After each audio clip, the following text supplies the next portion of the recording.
Bismillahirrahmanirrahim. Assalamualaikum warahmatullahi wabarakatuh.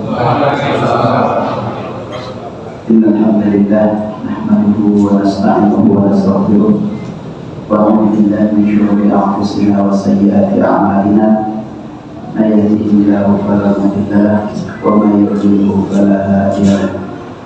Asyhadu an la ilaha illallah wahdahu la syarika lahu wa asyhadu anna Muhammadan abduhu wa rasuluh. Qala ta'ala ya ayyuhalladzina amanu taqullaha haqqa tuqatih wa la tamutunna illa wa antum muslimun. Allahumma la sahla illa ma ja'altahu sahlan wa anta taj'alul hazna idza syi'ta sahlan. Allahumma anfa'na bima 'allamtana wa 'allimna ma yanfa'una warzuqna ilman yanfa'una amma ba'd. Hadirin kaum muslimin jemaah sekalian yang semoga senantiasa dirahmati Allah Subhanahu wa taala. Alhamdulillah, segala puji dan syukur senantiasa kita panjatkan kehadirat Allah Azza wa Jalla yang senantiasa mencurahkan limpahan nikmat dan karunia kepada kita semua, sehingga di kesempatan sore kali ini kita masih dianugerahi oleh Allah beragam nikmat, sehingga dengan nikmatnya pula kita bisa melanjutkan langkah-langkah kita menuju ke tempat yang mulia ini. Dan tentunya ini nikmat yang tak terhingga yang Allah berikan kepada hamba-hamba pilihannya. Kemudian tak pula salawat dan salam semua tetap tercurah limpahkan kepada baginda kita, tauladan kita, Nabi kita Nabi Muhammad sallallahu alaihi wasallam, pada semua keluarganya, semua sahabatnya, dan semua pengikutnya yang setia mengikuti ajaran dan syariatnya sampai hari kiamat. Hadirin kaum muslimin jemaah yang dirahmati Allah, insyaallah dalam kesempatan yang ini kita akan membicarakan seputar fikih zakat. Tentunya sebagian dari hukum-hukum terkait dengan masalah zakat harta. Hadirin yang dirahmati Allah, kita tahu bahwa zakat itu adalah kewajiban dan dia merupakan rukun Islam. Zakat itu rukun Islam yang berapa ya? Keempat apa lima? Pertama apa? Rukun Islam. Syahadat, sholat, puasa, zakat, haji. Berarti zakat ke baik. Ini ulah pelajaran TK ya. Untuk mengingat kembali. Karena kadang lupa. Meski itu pelajaran yang sangat mendasar, tapi kalau nggak diulang ya lupa. Zakat itu adalah rukun Islam. Karena itu rukun Islam, maka ya wajib bagi orang-orang yang memenuhi syarat untuk mengeluarkan zakat. Makanya orang yang tidak mengeluarkan zakat dan dia sudah wajib zakat tapi tidak mau mengeluarkannya, kalau karena kebodohannya, karena dia tidak tahu bahwa zakat itu wajib, dia diajari, harus ada yang mengajarkan. Tapi kalau dia mengingkari kewajiban zakat, dia tahu zakat itu wajib tapi dia tidak mau mengeluarkan karena dia mengingkari kewajiban zakat tersebut, maka ulama sepakat mengatakan orang ini hukumnya murtad, kafir, dan harus dibunuh. Coba bayangkan kalau ini dipraktekkan gitu ya, akan mengurangi kepadatan dan hidup. Zakat, ya orang yang wajib zakat, dia tidak mau mengeluarkan zakat, padahal dia tahu itu wajib, tapi dia mengingkari zakat tidak wajib, maka itu harus diperangi. Sebagaimana yang dilakukan oleh Abu Bakar Siddiq radhiyallahu anhu, beliau yang memerangi orang-orang yang menolak zakat, yang menentang kewajiban zakat, itu diperangi. Tentunya yang memerangi adalah penguasa, bukan pribadi-pribadi, bukan ormas, tapi penguasa yang berwenang. Itu orang-orang yang menolak kewajiban zakat. Tapi kalau ada orang yang tidak mau mengeluarkan zakat, dia tahu itu wajib, tapi karena kebakilannya, karena kekikirannya, dia nggak mau mengeluarkan, maka ya orang ini berdosa dan berhak mendapatkan hukuman dari penguasa. Dan ada orang-orang yang seperti dia tahu bahwa zakat itu wajib, tapi dia enggan untuk mengeluarkannya. Dia tidak mau menyisihkan sebagian hartanya yang wajib untuk diberikan kepada orang lain. Dan yang perlu diingat oleh Allah, orang-orang yang memang memiliki harta yang wajib dizakati, ingat di situ ada hak orang lain. Berarti di situ sebenarnya bukan hak kita, bukan hak kita, ada hak orang lain. Dan ketika itu tidak diberikan, maka ya nanti bakal diperhitungkan di hari kiamat, karena itu hak orang, bukan hak kita. Meski itu hasil usaha kita, hasil jeripayah kita, tapi Allah memerintahkan kepada orang-orang yang wajib zakat untuk mengeluarkan sebagian harta tersebut untuk akan diberikan kepada orang-orang yang berhak. Kaum muslimin kepada Allah, perlu diketahui bahwa zakat itu tidak berlaku untuk semua harta benda yang kita miliki. Hanya harta-harta tertentu saja, seperti yang akan kita jelaskan insyaallah. Jadi tidak semua harta wajib dizakati. Tidak semua yang kita miliki wajib kita keluarkan zakatnya. Lantas apa saja yang wajib kita zakati? Seperti yang dijelaskannya di dalam dari sahih baik dari Al-Quran maupun hadis-hadis Nabi SAW. Maka harta-harta yang wajib dizakati itu pertama adalah emas dan perak. Emas dan perak. Kalau dulu kan emas perak ini menjadi mata uang, menjadi alat tukar. Maka ya untuk sekarang pun apa yang disamakan dengan fungsi emas dahulu, maka ini juga berlaku hukum zakat.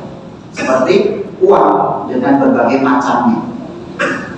Jadi uang baik itu rupiah, dolar, real dan lain sebagainya, maka hukumnya seperti hukum emas dan perak. Jadi wajib zakat. Dan di antara dalilnya adalah firman Allah Subhanahu wa taala dalam surah At-Taubah ayat 34. Allah berfirman, "Walladzina yaknizuna adh-dhahaba wal fiddah wa la yunfiqunaha fi sabilillah fabashshirhum bi'adzabin alim." Kemudian di ayat berikutnya dilanjutkan, "Yauma yuhma 'alaiha fi nari jahannam fatuqwa biha jibahuhum wa junubuhum wa dhuhuruhum. Hadza ma kanaztum li anfusikum fadhuqu ma kuntum taknizun." Dan orang-orang yang menyimpan emas dan peraknya dan tidak menginfakkannya di jalan Allah, artinya tidak dikeluarkan zakatnya, maka berilah kabar gembira dengan azab yang pedih. Ini disebut uslub penghinaan, pelecehan. Disebut uslub ta'abbud. Bagaimana mungkin gitu? Berilah mereka kabar gembira. Mestinya kan kabar gembira itu apa? Menyenangkan, membahagiakan, membuat hati itu berbunga-bunga. Berilah kabar gembira dengan apa? Bi'adzabin alim, dengan siksa yang amat pedih. Kabar gembira siksa yang amat pedih ini merupakan pelecehan, penghinaan bagi orang-orang yang tidak mau mengeluarkan zakat.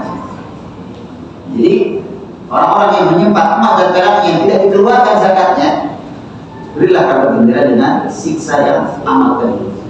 Pada hari emas dan perak tersebut, harta yang tidak dikeluarkan zakatnya tersebut akan dipanaskan di atas api neraka. Kemudian setelah itu diapain? Fatuqwa biha jibahuhum wa junubuhum wa dhuhuruhum. Kemudian disetrikakan ke dahi-dahi mereka, kening-kening mereka, ke lambung-lambung mereka, punggung-punggung mereka. Kemudian dikatakan kepada mereka, inilah hartamu yang kamu simpan. Maka rasakan akibat dari harta yang kamu simpan itu. Jadi di hari kiamat kepada Allah, harta yang selama ini mungkin kita banggakan, bahkan kita sombongkan, dan tidak dikeluarkan zakatnya di hari kiamat, di dunia ini, maka di hari kiamat itu akan menghinakan kita. Kita akan terhina, tersiksa. Bayangkan, akan dipanaskan hartanya di api neraka, kemudian disiksakan ke kita, disetrikakan ke kening kita, ke lambung, ke punggung kita. Dan dikatakan, ini harta yang kamu simpan. Sekarang rasakan akibatnya. Coba kita mau ngapain? Mau bisakah kita lari? Dunia mungkin kita bisa mengelak gitu kan, bisa lari. Tapi di akhirat kemana kita akan berlari? Ini menjadi landasan wajibnya mengeluarkan zakat. zakat. Jemaah kepada Allah, maka ya berhati-hatilah dengan harta yang kita miliki. Dan ini ya termasuk tentunya uang tabungan, uang simpanan, ya, uang deposito dan lain sebagainya, ya, dengan berbagai bentuknya apalagi di zaman ini gitu kan. Maka itu semua harus diperhatikan karena ia termasuk harta yang wajib di zakat. Kemudian kaum muslimin kepada Allah, untuk uang emas dan perak, maka syaratnya untuk dikeluarkan zakatnya pertama harus mencapai nisab. Pertama mencapai nisab, dan yang kedua sudah berputar 1 tahun. Tentunya syarat-syarat yang lain ya seperti kepemilikan yang sempurna dan seterusnya, itu yang jelas-jelas seperti itu insya Allah tidak akan saya jelaskan. Tapi yang penting saja bahwa syarat yang pertama dia harus mencapai nisab. Jadi artinya tidak semua harta wajib dizakati, tapi harta yang mencapai nisab, mencapai batas minimal. Nah untuk emas batas minimalnya adalah 85 gram emas. Kalau dalam bahasa hadis saya disuruh ambil kolan 20 mithqal, 20 dinar. Ya kalau lebih gampang saya tidak akan menghitung itu, agar yang mudah-mudah saja di 85 gram. Ada yang mengatakan sekitar 90 dan lebih, tapi yang paling populer adalah 85 gram. Karena kan 20 dinar, 1 dinar itu 4 gram seperempat. 4 gram seperempat kali 20, maka ketemunya 85. Dan ini yang paling populer. Jadi emas, kalau seseorang sudah memiliki emas 85 gram, maka itu sudah mencapai nisab. Nah kemudian syarat kedua, tidak otomatis setelah 85 gram kita punya 80 gram langsung dikeluarkan zakatnya, tidak. Tapi emas itu sudah mengendap selama 1 tahun. Jadi sudah berputar 1 tahun. Jadi nisab kemudian berputar 1 tahun baru dikeluarkan zakatnya. Berapa zakatnya? 2,5% atau 1/40. Gampang untuk hitungnya. Kalau kita punya emas 100 gram, berarti sudah mencapai nisab, sudah 1 tahun dibagi 40, maka hasilnya itulah yang harus dikeluarkan 2,5%. Berarti kalau 100 gram 2,5 gram saja yang dikeluarkan. Itu emas.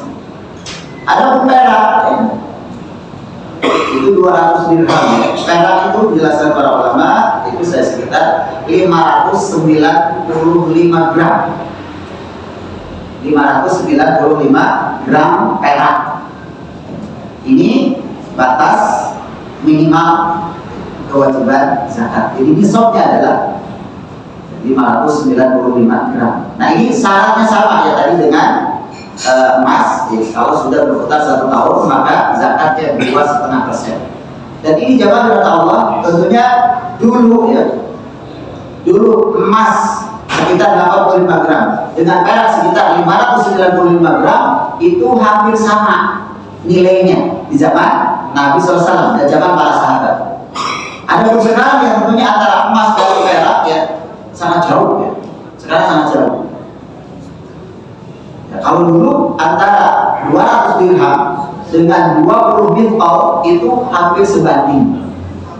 Nah kalau sekarang ya apalagi kan emas dan perak yang per gramnya itu sangat jauh ya bedanya. Kalau emas sekarang berarti kalau dirupiahkan 85 gram, dia katakan sekarang berapa emas? 1 jutaan ya? Kenapa? Bervariasi ya? Bervariasi, ada yang 500, ada yang 1 juta. Oke lah biar gampang infonya, kalau 1 juta berarti kan 85 juta. Ya kalau 500 berarti kan ya setengahnya 42 juta setengah, sama kan? Ya tinggal kita yang berhati-hati yang mana. Itu kalau patokannya dengan emas. Berarti kalau uang ya tinggal diikutkan dengan emas atau perak. Kalau dengan perak, coba lihat Allah. Sekarang harga perak ya juga sama bervariasi. Ada bahkan saya pernah lihat ada yang 10.000, ada yang 11.000, ada yang 25, 30 gitu kan. Nah, kalau dengan perak maka ini nisabnya sangat kecil. Katakanlah kalau harga perak yang 25.000 14.875.000. Berarti ya kurang lebih 15 juta itu sudah nisab. Apalagi kalau kita mengukur harga perak yang katakan pas sekitar 10.000. Perak itu lebih murah. Berarti ya sekitar 6 jutaan gitu kan. 6 juta kurang malah itu sudah nisab. Nah, lantas kita dengan uang yang kita miliki, nah kita ikutkan dengan emas atau perak. Nah, coba dari Allah SWT, ya sebenarnya mau dengan emas dengan perak ya nggak masalah karena itu adalah ukurannya. Tapi para ulama menjelaskan tentunya yang lebih baik adalah diikutkan dengan perak. Kenapa? Karena itu lebih berhati-hati dan juga ya akan lebih membantu orang fakir dan miskin. Jadi kalau dengan emas kan berarti kalau emas yang 500.000 saja harus 42,5 juta baru mencapai nisab. Sedangkan dengan perak itu kan katakanlah 10 juta itu sudah nisab. Nah kalau dia enggak saya mau dengan emas saja, berarti kan dia punya 20 juta, dia masih santai karena merasa belum wajib zakat. Dan seperti itu. Nah dalam hal ini tentunya yang lebih baik dan lebih berhati-hati, lebih menenangkan. Toh tidak banyak, itu kan cuma 2,5%. Nah ketika kita ikutkan ya, analogikan dengan perak, maka itu lebih aman dan lebih baik. Meski ya sebagian ahli zakat, praktisi zakat di negeri kita itu mereka lebih cenderung untuk mengikutkannya dengan emas. Karena dengan emas itu ya lebih pantas, karena disebut orang punya duit gitu kan. Sekarang orang punya 6 juta itu ya sedikit gitu kan, seperti itu. Maka lebih pantas kalau diikutkan dengan emas. Namun ya itu, kalau mau lebih berhati-hati, maka diikutkan dengan perak, itu lebih selamat. Dan juga ya lebih membantu orang-orang yang membutuhkan. Maka sudah, jadi kita kalau umpama punya uang, katakanlah sekitar 10 juta dan sudah 1 tahun, berarti sudah kena wajib zakat kalau diikuti perak. Dan itu lebih berhati-hati daripada nunggu gitu kan. Nunggu karena ikut dengan emas, ya sudah ikut dengan perak saja, itu lebih baik. Ini jawaban kata Allah. Jadi uang itu diikutkan dengan emas dan perak. Karena memang emas dan perak dulu adalah mata uang. Maka sekarang pun uang diikutkan seperti itu. Jadi syaratnya mencapai nisab. Kalau dengan emas berarti minimal 85 gram, senilai 85 gram. Kalau dengan perak senilai 595 gram perak. Dan zakat yang dikeluarkannya 2,5% saja. Coba lihat Allah, kadang orang kan kata-kata dia punya uang 100 juta. Kalau 100 juta berarti zakatnya berapa? 2,5 juta. 2,5%, 2,5 juta. Ada orang melihat, 2,5 juta sayang, gitu kan? Yang dia lihat 2,5 juta, yang dia lihat 100 juta yang sisanya, gitu kan? Yang 97 juta setengahnya dia lupa itu. Yang dia lihat 2,5 juta, bisa diberikan kepada orang lain. Ini kan saya yang capek, ini karena usaha saya. Ya kalau seperti itu ya kayak Allah gitu kan. Inna mau itu anak ini hasil usaha saya. Karena kepada yang saya berbisnis, akhirnya dia pun nggak mau mengeluarkan zakatnya. Akhirnya apa yang disiksa oleh Allah itu kan dengan ditenggelamkan ke perut bumi dengan semua hartanya. Dan keras, dia tidak mau mengeluarkan zakatnya. Maka jangan hanya dilihat itunya gitu kan. Dan insya Allah ya, harta yang dikeluarkan zakatnya itu akan nambah berkah, akan semakin berkah di sisi Allah Azza wa Jalla. Sebaliknya, gitu kan, kalau kita tidak keluarkan zakatnya malah jadi bumerang. Di akhirat, di hari kiamat akan menyiksa kita. Na'udzubillah min dzalik. Kemudian kalau muslim berkata Allah, apakah utang ya? Dia orang yang punya utang. Nah, dia punya utang, dia juga punya harta yang wajib zakat. Apakah utang bisa menggugurkan zakat? Artinya bisa mengurangi zakat? Tentunya di sini dilihat ya utangnya. Kalau utangnya sudah jatuh tempo, maka utangnya memang sudah harus dibayar. Kebetulan rumah nanti sebenarnya itu harus bayar zakat, karena sudah bayarkan dulu utang, ya, maka harta yang digunakan untuk membayar utang tidak dihitung zakat, ada tidak dizakati. Kalau dengan dibayarkan utang itu hartanya masih mencapai nisab berarti wajib zakat. Tapi kalau dengan dipakai bayar utang mengurangi nisab berarti tidak ada kewajiban zakat. Tapi kalau utangnya belum jatuh tempo, masih lama gitu kan, bukan saat dia harus mengeluarkan zakat, maka meski hutang itu kalau dia bayarkan saat ini, saat itu bisa jadi malah bukan hanya mengurangi, bisa jadi minus gitu kan kalau dipakai bayar hutang. Tapi selama hutang itu belum jatuh tempo dan dia memiliki harta yang wajib zakat, maka dia tetap wajib mengeluarkan zakat tersebut meski dia punya hutang. Dan ini ya penting untuk kita ketahui. Jadi hutang tidak menghalangi untuk mengeluarkan zakat, kecuali kalau memang ya sudah jatuh tempo, maka segera dibayar. Nah di situ baru dihitung. Jadi kalau mengurangi nisab berarti tidak ada kewajiban zakat. Kalau masih nisab berarti ya hanya mengurangi ya harta yang dikeluarkan, tapi tetap wajib zakat kalau tidak mengurangi nisab. Kemudian jamaah yang Allah, begitu pula yang termasuk ya tabungan kita ya. Ini wajib dikeluarkan zakatnya. Seperti umpama ada orang yang punya tabungan haji, dia sedang nabung punya tabungan haji dan sudah mencapai nisab, itu wajib dikeluarkan zakatnya. Meski hajinya masih sekian tahun, tapi dia nabung, gitu kan, ngumpulin uang. Atau mau bangun rumah, mau beli kendaraan, dia tabung gitu kan. Maka itu harta kita yang wajib dikeluarkan zakatnya. Kalau terpenuhi syaratnya tadi, mencapai nisab sudah 1 tahun, harus dikeluarkan zakatnya. Atau jomblo yang sedang nabung mau nikah gitu kan.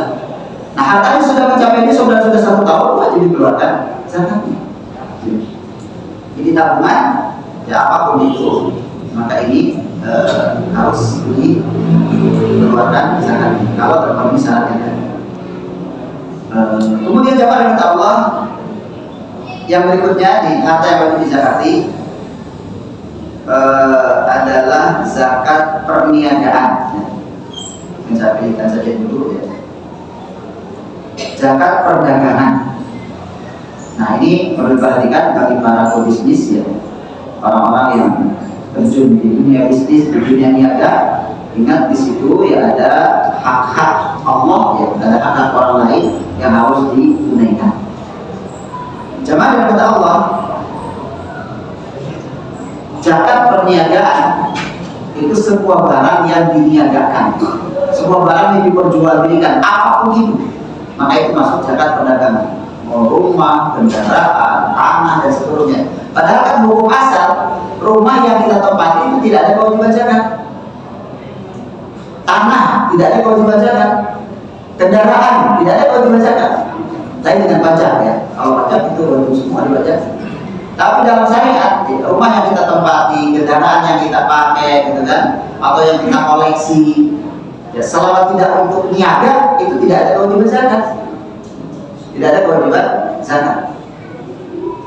Nah, kalau kita bisnis, semua itu diniagakan, jual beli mobil, jual beli rumah, properti, jual beli apapun juga, gitu kan, jual beli. Nah, seperti buah-buahan juga, buah mangga, buah salak, itu kan tidak ada kewajiban zakat terkait dengan buahnya itu. Tapi kalau diniagakan, jual belikan, maka ada kewajiban. Jual beli meja, jual beli karpet, kan, itu kan bukan harta zakat, bukan komoditi zakat. Tapi ketika dijual belikan, maka itu menjadi harta zakat, menjadi harta yang wajib untuk dizakati kalau terpenuhi syaratnya. Ini syaratnya seperti syarat emas dan perak, berarti sudah mencapai nisab dan berputar 1 tahun. Itu syaratnya. Ini syarat secara umum ya, nisab dan berputar 1 tahun. Nisabnya nisab emas atau perak, kemudian berputar 1 tahun. Lantas bagaimana cara menghitungnya di para pebisnis? Nah ini penting ya bagi para pebisnis, orang-orang yang terjun di dunia bisnis, yang jual beli di perniagaan, itu harus rapi dalam penghitungan ya, karena terkait dengan itu. Kapan dia mulai bisnis, kemudian nanti untuk menghitungkan 1 tahunnya kapan, terus hartanya mencapai nisabnya kapan. Kalau dalam mazhab Syafi'i itu 1 tahun itu dihitung dari mulai bisnis. Maka kalau bisnisnya di Ramadan yang lalu, berarti Ramadan ini sudah 1 tahun kan gitu. Nah, ketika 1 tahun ini dilihat kalau sudah mencapai nisab, berarti wajib dikeluarkan zakatnya. Tapi sebagian ulama mengatakan 1 tahun itu dari nisab. Maksudnya apa? Di awal bisnis belum modalnya belum sampai nisab, masih kurang, gitu kan? Nah baru karena keuntungan terus bertambah, kemudian baru pertengahan tahun mencapai nisab. Nah berarti awal tahunnya itu di pertengahan tahun dia baru mencapai nisab. Berarti nanti zakatnya setelah tahun kemudian. Ya, kalau dalam sebagian pendapat ulama itu dihitung 1 tahun itu dari mulai bisnis. Maka tentunya ya kalau mau lebih berhati-hati ya sudah, ini mulai katakanlah Ramadan yang lalu mulai bisnis. Nah berarti Ramadan ini sudah 1 tahun dihitung. Kalau mencapai nisab berarti wajib dikeluarkan zakatnya. Nah bagaimana cara menghitungnya? Jangan ada Allah yang dihitung dalam zakat perniagaan adalah pertama tentunya barang yang diperjualbelikan. Pertama barang yang diperjualbelikan itu dihitung. Mestinya belum laku itu barang-barang yang masih ada untuk diperjualbelikan itu dihitung dengan harga saat itu. Ya, bukan harga beli, tapi harga saat ini. Ketika menghitung ini harga barang ini kalau sekarang dijual berapa, itulah yang diperhitungkan.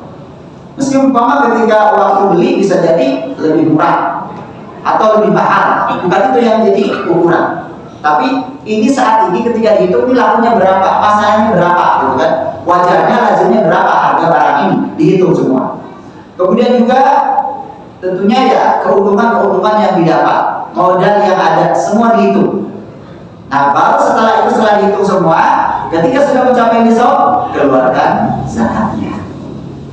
Ada pun alat-alat yang digunakan untuk produksi seperti lemari atau mungkin kendaraan, transportasi, mesin yang dibutuhkan, itu tidak dihitung. Jadi aset-aset yang seperti itu, termasuk tokonya, aset tokonya, tanahnya itu tidak dihitung.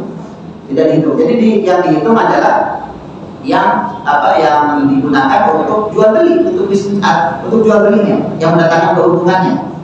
Jadi barang-barang yang diperjualbelikan kemudian keuntungan dan juga yang modal yang masih ada, uang yang diikutkan untuk bisnis itu dihitung semua. Adapun ya operasional, gaji karyawan, untuk nafkah keluarga itu tidak dihitung. Jadi minus itu dikeluarkan itu semua. Nah, tinggal barang yang masih ada, kemudian keuntungan yang masih ada, ya. Dan juga tentunya yang terkait dengan bisnis itu yang masih ada, maka itu dihitung. Nah, kalau mencapai nisabnya emas atau perak, maka dikeluarkan zakatnya 2,5%, seperti itu. Jadi gampang ya. Tapi yang paling penting ya ini harus dicatat, pembukuannya harus rapi, gitu kan? Karena ini untuk penghitungannya yang baik, ya. Agar dihitung dengan baik dan jujur, ya. Ini harus jujur. Karena yang seperti ini ya sangat bergantung kepada kejujuran. Bisa jadi kan karena hitung sendiri, ya. Hitung sendiri mungkin bisa saja ya namanya hitung sendiri, gitu kan? Bagaimana bisa menguntungkan dirinya sendiri. Padahal ingat Allah Maha Tahu, malaikat menyaksikan, gitu kan? Maka kita harus jujur dengan diri kita. Meski tidak ada pihak lain yang mengontrol. Karena kan untuk zakat itu ya secara hukum negara kan belum diwajibkan, sebagaimana kalau pajak, gitu kan? Kalau pajak kan harus, enggak kan didengar, gitu kan? Seperti itu. Kalau zakat kan tidak seperti itu kesadaran. Namanya kesadaran kan kadang ya orang ya banyak yang kurang sadar juga, gitu kan ya. Untuk ketaatan kepada Allah itu banyak yang kurang sadar, apalagi yang tidak ada pengawal, tidak ada kontrol, gitu kan? Makanya itu kembali kepada kejujuran kita masing-masing. Dan ingat ini adalah ibadah dan kita akan memberikan hak orang lain. Kaum muslimin yang dirahmati Allah Subhanahu wa taala, begitu pula tadi sudah disinggung terkait dengan masalah utang. Kadang kan orang yang bisnis itu ya utangnya juga banyak, gitu kan? Maka itu tadi kalau utang sudah jatuh tempo, maka sudah itu dikeluarkan dulu, gitu kan? Nanti pakai bayar utang, ya. Sehingga tidak dihitung di dalam zakat, seperti itu. Baik, ini saya kira yang sama, gitu kan? Jadi bisnis dengan uang, dengan emas dan perak itu sama, nisabnya sama, ya, nisab emas dan perak. Kemudian juga kadar wajib yang dikeluarkan itu juga sama, 2,5%. Kemudian syaratnya juga sama, yaitu 1 tahun, berputar 1 tahun. Kemudian kaum muslimin rahmati Allah, yang berikutnya adalah zakat ternak, ya. Zakat ternak. Nah, ternak di sini tidak semua ternak. Tidak semua ternak. Ternak yang maksud di sini adalah onta, sapi dan kambing. Ini onta dengan berbagai jenisnya, sapi dengan berbagai jenisnya. Terus masuk di sana adalah kerbau, ya. Kemudian juga kambing dengan berbagai jenisnya. Ya, ada kambing, ada domba, ya, dan sejenisnya. Itu yang wajib dizakati.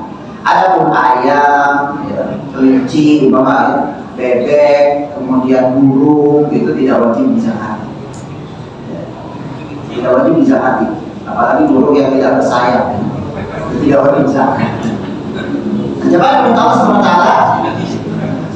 Yang pertama, ya, dari binatang ternak ini adalah onta. Ya, saya kira onta mungkin ya, tidak untuk kita, ya Allah alam ada yang boleh dibacakan onta, ya.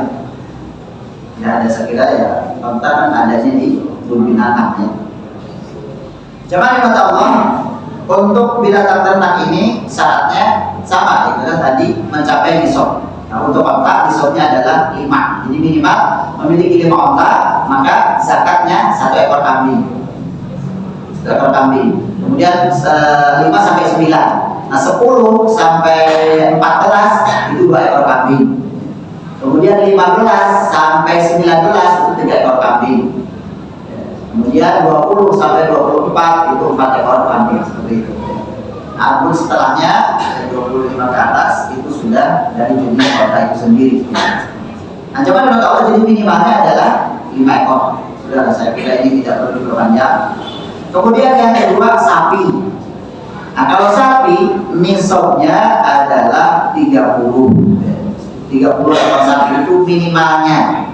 30 sampai 39, ya, maka itu kewajibannya adalah zakatnya mengeluarkan 1 ekor anak sapi yang berusia 1 tahun dan sudah masuk tahun kedua. Itu zakatnya. Jadi minimalnya adalah 30.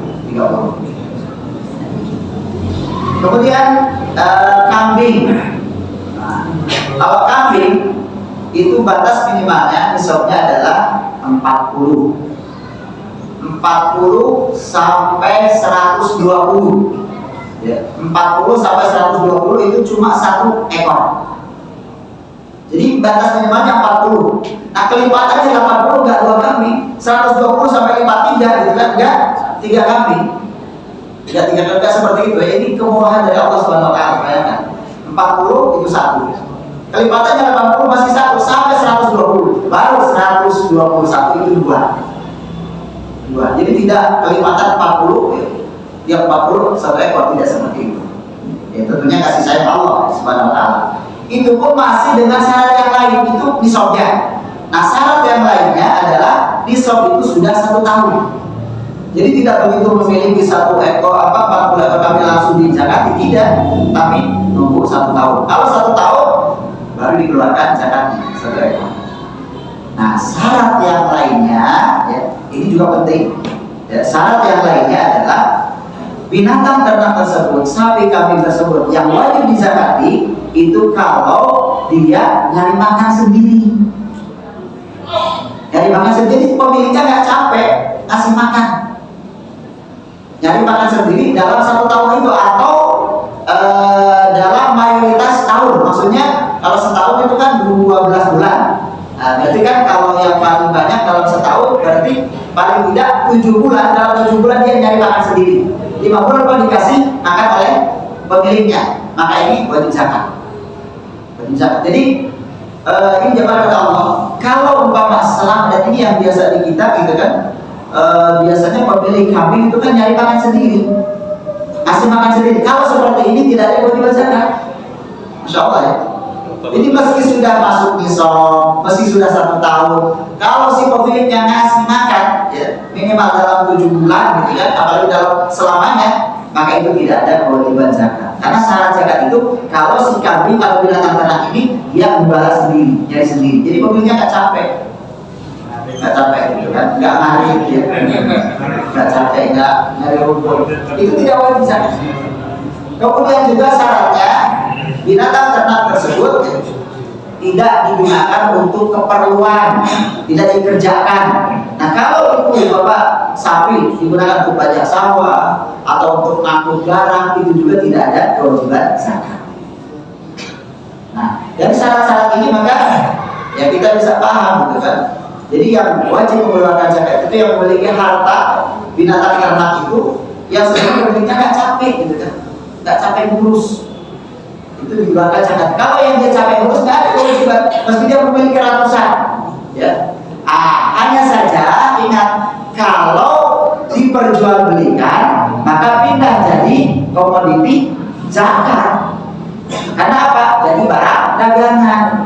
Jadi maksudnya tadi kalau bukan untuk jual beli, dia hanya memiliki saja, dia ngurus sendiri, ngasih makan sendiri, itu nggak ada kewajiban zakat.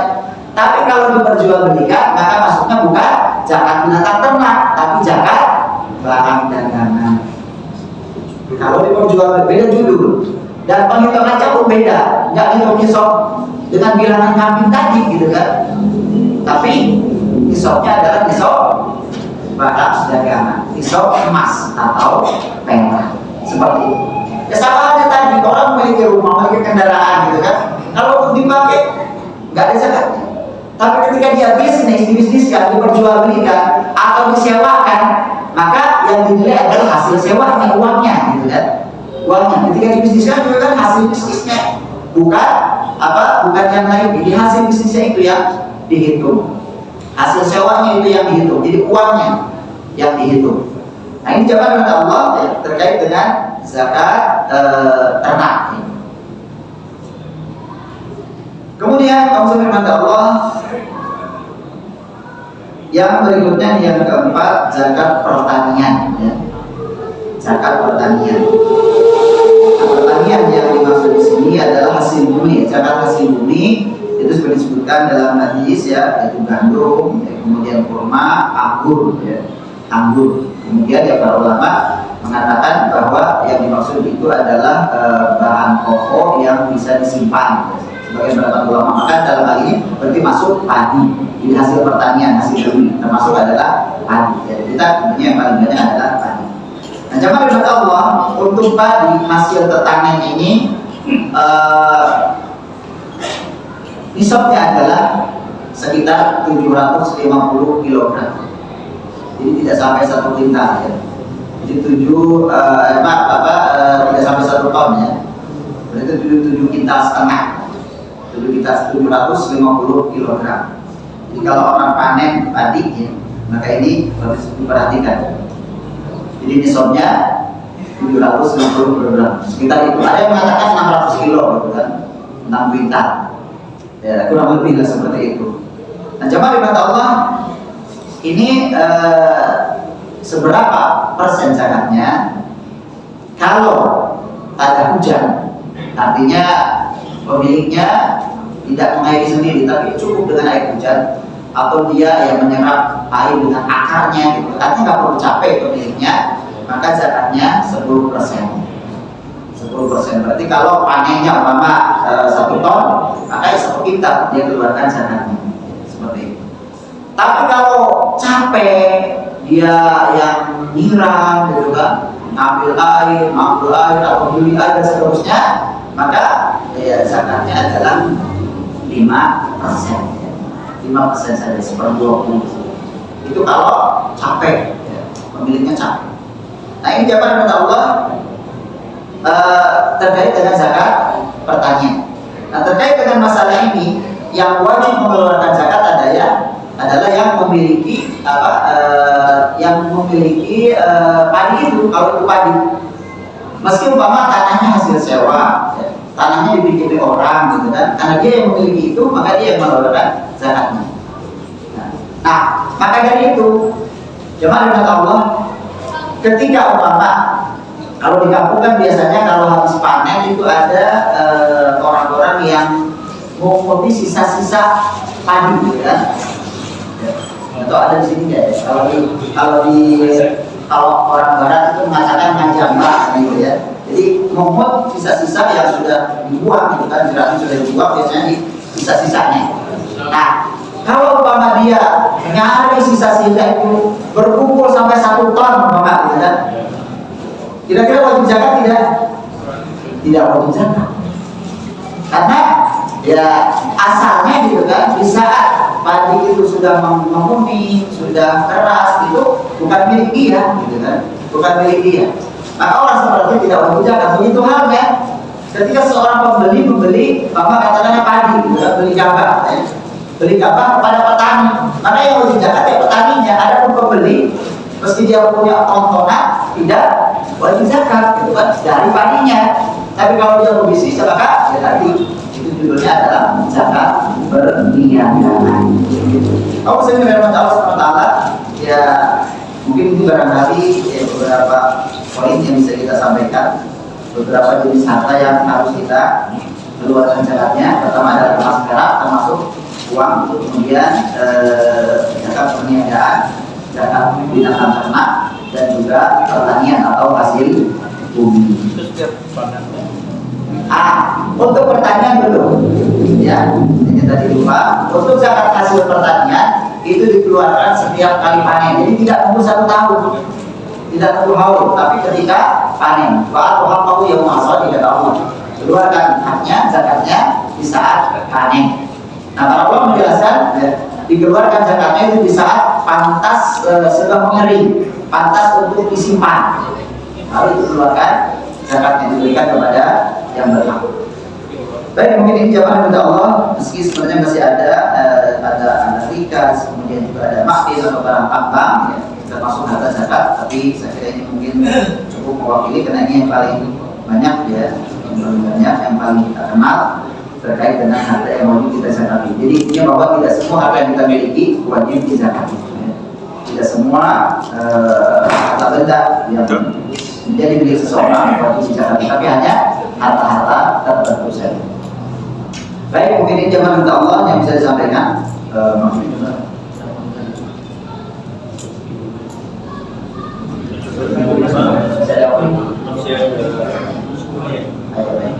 Baik, ini masih ada waktu. Insya Allah bila ada yang perlu didiskusikan, silakan. Untuk yang mau bertanya silakan di belakang juga ada.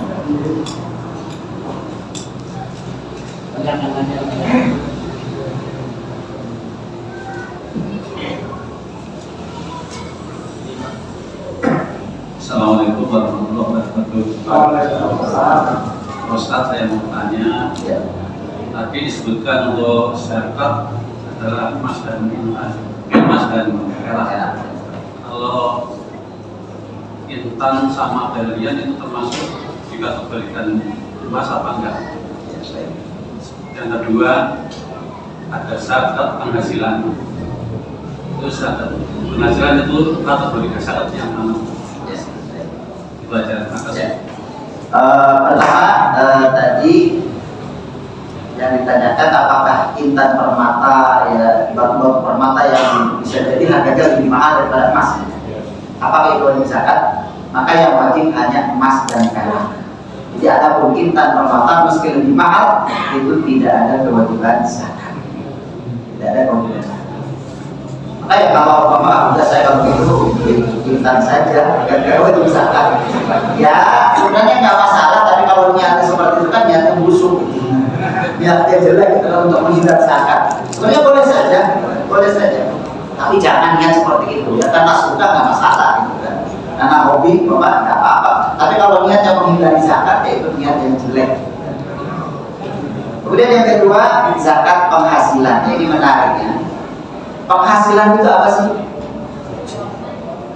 Penghasilan itu apa? Gaji itu apa bentuknya? Uang. Nah kalau uang berarti kan tadi sudah disampaikan belum? Nah kalau uang berarti emas dan perak.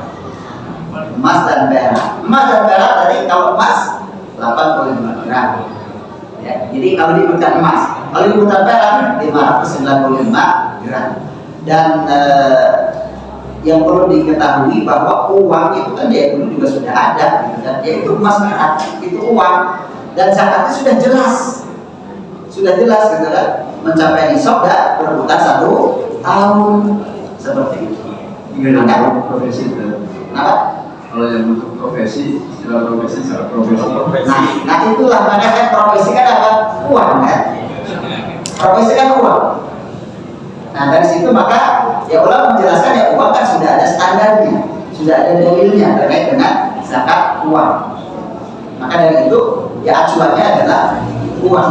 Apa sih ya untuk penghitungannya seperti apa? Ya para ulama menjelaskan kalau umpama katakanlah tiap bulan yang didapat oleh seseorang gajinya itu mencapai nisab,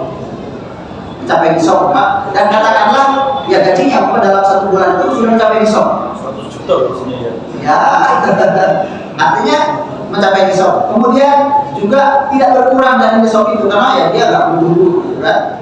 Tetap, nah maka berarti zakatnya untuk bulan ini umpama berarti kan setahun kemudian di bulan yang sama di tahun yang akan datang zakat dikeluarkan ini. Begitu pula bulan berikutnya gitu kan, kalau tetap mencapai nisab berarti tiap bulan dia mengeluarkan zakat, karena ini zakat untuk bulan ini bulan ini untuk tahun yang lalu, begitu seterusnya.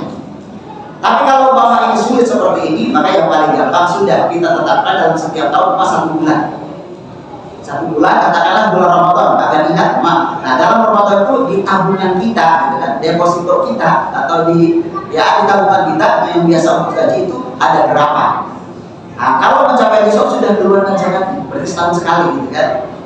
Artinya itu sisa yang kita butuhkan, sisa yang kita perlukan, sisa untuk nafkah, sisa untuk kebutuhan keluarga, nah tinggal dihitung, itu paling mudah, gitu kan? Karena kalau zakat harus dihitung tiap bulan itu susah, ya sudah tinggal tiap tahun, dalam tentukan bulan apa dalam setiap tahun. Ketika mencapai nisab keluarkan zakat. Itu akan lebih mudah seperti itu. Meski ya sebagian ya ada yang mengatakan cara prosesi yang dikeluarkan setiap bulan. Hanya saja ya terkadang ya di satu sisi ya ini kan berarti disamakan dengan zakat penghasilan, dengan zakat hasil tanaman gitu kan. Tapi persentasenya bukan persentase hasil tanaman. Ya ini yang dari sisi ini ya sebagian ulama makanya ada yang mengatakan bahwa ya zakat profesi itu ya uang, maka uang standarnya adalah emas dan perak. Allah. Bisa. Kalau seorang menjual tanah yang spontan itu mencapai nisab, menjual tanah namanya.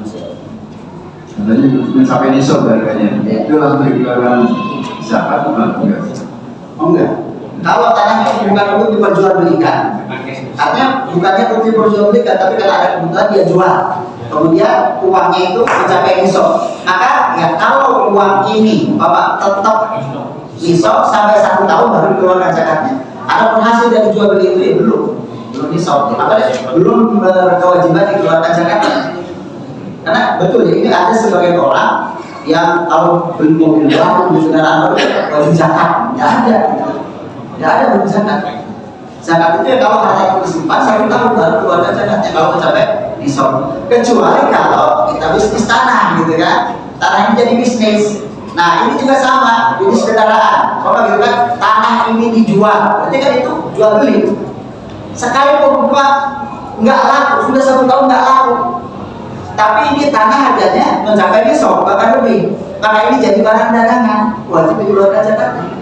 Atau kendaraan ini dijual, berarti kan itu sudah jadi barang dagangan, dan nggak dipakai udah untuk dijual, gitu kan? Maka meski belum laku, kalau harganya sudah mencapai nisab dan sudah berputar 1 tahun, maka ini jadi masuk barang dagangan yang harus dikeluarkan zakatnya. Allah. Kalau mempunyai tanah, ya belum niat dijual belikan, tapi punya tanah tidak dipakai, nganggur, itu masih perlu dizakati. Kalau tanah nganggur bukan untuk diperjualbelikan, itu tidak ada zakatnya. Sama halnya dijualbelikan gitu ya. Iya, ya bukan untuk bisnis sudah, tapi tidak sudah dibiarkan saja, gitu kan? Itu tidak ada kewajiban. Sama halnya umpah sudah dibiarkan saja, tidak ada kewajiban. Allah.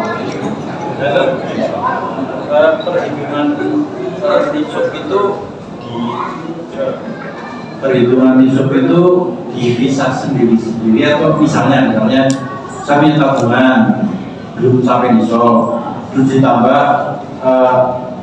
ini hasil sewa rumah misalnya, ini digabung apa di coupling sendiri gitu? Kalau yang sejenis digabungkan, karena itu uang ya. Bisa jenis. Tapi kalau lain maka tidak digabungkan. Artinya hak untuk mencapai nisab kalau digabungkan. Bapak itu ya.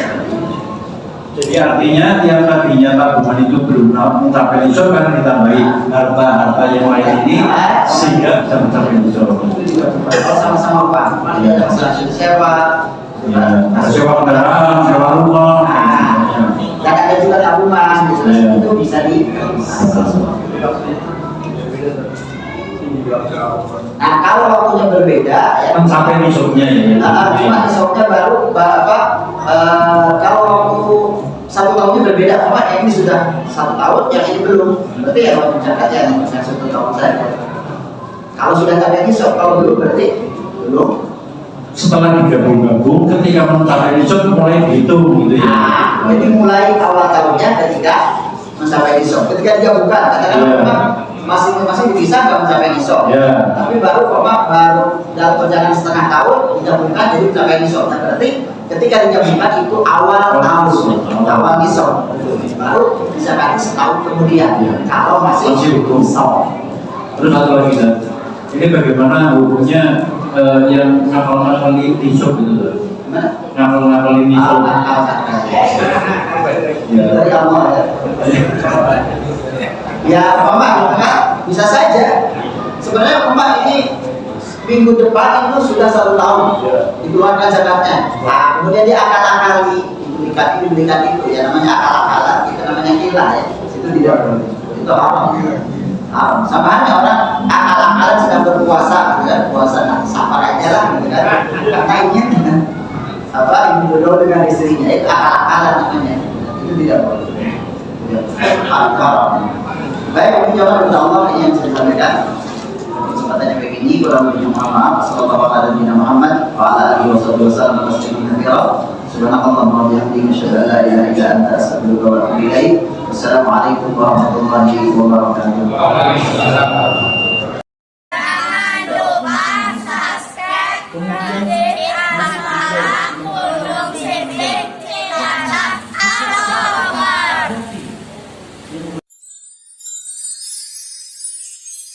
Subhanallah.